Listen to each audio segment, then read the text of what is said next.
Britain's justice system is at a breaking point. A shocking reform has sparked a political firestorm stretching from London to Washington. At the heart of this controversy lies a dramatic change to sentencing guidelines.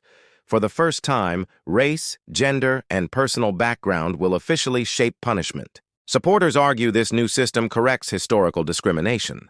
But critics see something far more dangerous, a two-tier justice system where equality under the law disappears. U.S. Senator J.D. Vance has issued a stunning warning. He calls Britain's reforms not progress but a betrayal of liberal democracy. His message is clear. If justice is no longer blind, Britain risks losing the very values it once exported to the world. Labour leader Keir Starmer insists he is troubled by the outcome. Yet his critics say his words sound hollow and evasive. For them, Starmer speaks as if he were an observer, not a man who could actually act as Prime Minister. This inconsistency is not new. On immigration, Starmer has shifted back and forth, responding only when public anger forced his hand. Now, with sentencing reform, he faces the same accusation: political survival above principle, and Britain's future is paying the price. The reforms themselves are radical. Pre-sentencing reports now explicitly factor identity. That means punishment depends not only on crime, but on who commits it. Proponents call it fairness, a way to balance the scales for minorities, women, or those from difficult backgrounds. But critics argue it tilts the scales instead. White Britons, they say, are now likely to face harsher penalties. This isn't speculation. Under the framework, judges are instructed to weigh systemic disadvantage as mitigation, a clear legal shift. For centuries, Britain's courts proclaimed justice should be blind, impartial, and universal. That principle is now under open assault. And this isn't happening in isolation. Across Europe and America, identity-based sentencing and speech laws are gaining momentum. Vance warns this is more than domestic politics. It's a global retreat from freedom, a retreat from the rule of law.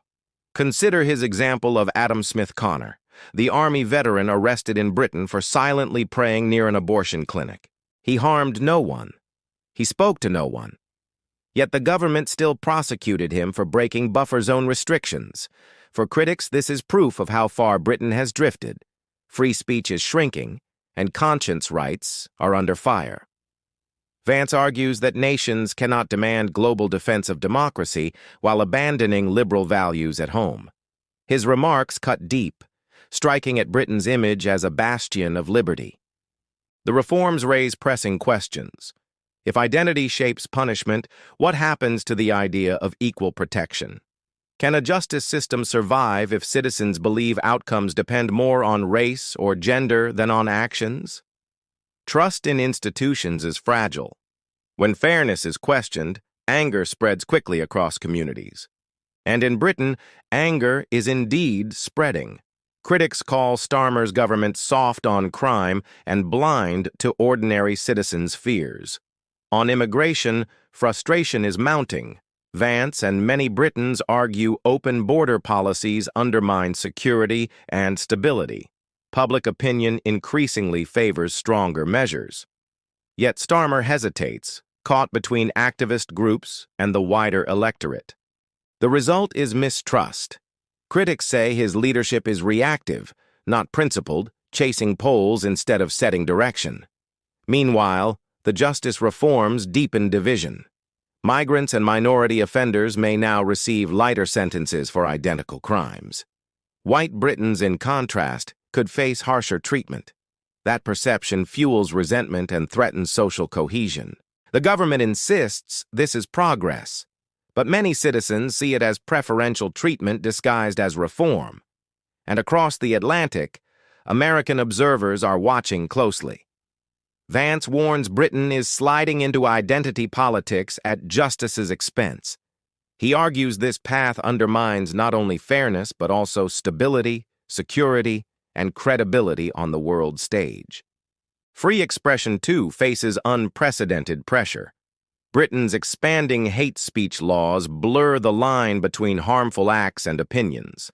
Vance insists this erodes open debate and silences dissent. Once speech is policed, democracy itself weakens. Starmer's response is cautious, almost dismissive. He insists free speech remains strong in Britain, despite mounting evidence to the contrary. But critics say silence or denial is itself dangerous. Leaders must confront threats to liberty, not pretend they don't exist.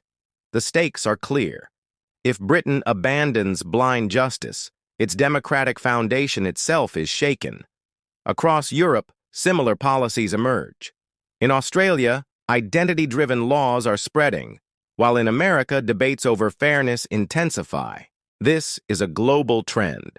Traditional liberal values are being replaced by group identity as the basis for law and policy, and that shift carries profound consequences. When identity replaces principle, division replaces unity. Communities fracture, citizens lose faith. Trust in government evaporates. Britain once exported rule of law and liberty worldwide. Now it risks becoming a cautionary tale of decline. Vance's warnings are blunt. A nation that cannot secure justice at home cannot demand respect abroad.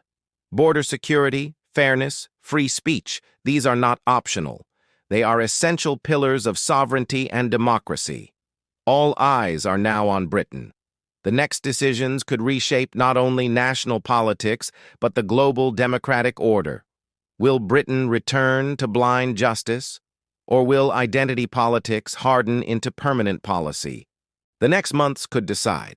For critics, the danger is urgent, the timeline short. The world is watching. Allies, rivals, and citizens alike are asking if Britain still believes in equality before the law. And if Britain loses that principle, what example does it set for other democracies facing the same pressures? This is not a debate for tomorrow. It is happening right now, and the consequences will be long-lasting. We will continue following every development, every statement, and every policy shift in this unfolding story. Because the question is bigger than Britain. It is about whether justice itself can survive in modern democracies. If you believe these issues matter, make sure you subscribe now. Like this video, share your thoughts in the comments. Stay tuned because this story is far from over and the future of justice is hanging in the balance.